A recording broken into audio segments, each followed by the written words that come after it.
ba ngàyនេះកបិតកាត់កង់ឡានទៅចូល stock ណាបាទនេះគឺជាប្រភេទកបិតប្រភេទដៃ SK5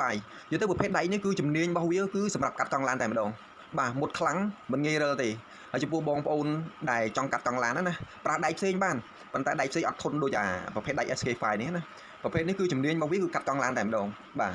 មុតខ្លាំងអានេះបងប្អូនកាត់កង់ឡានក៏បានឬក៏បងប្អូនប្រើអីផ្សេងក្រៅពីកាត់កង់ឡានក៏បានជ្រូតស្មៅឬក៏កាត់ធៀងកាត់អីកាត់មេឈើអីក៏បានដែរពួកដៃវារឹងល្អដៃលេខ1អានេះណាហើយចំពោះបងប្អូនយកទៅប្រើកាត់កង់ឡានគឺដៃលេខ1តែម្ដងដៃ SK5 នេះណាប្រភេទដៃផ្សេងគឺកាត់អត់មុតល្អដូចដៃនេះទេបាទ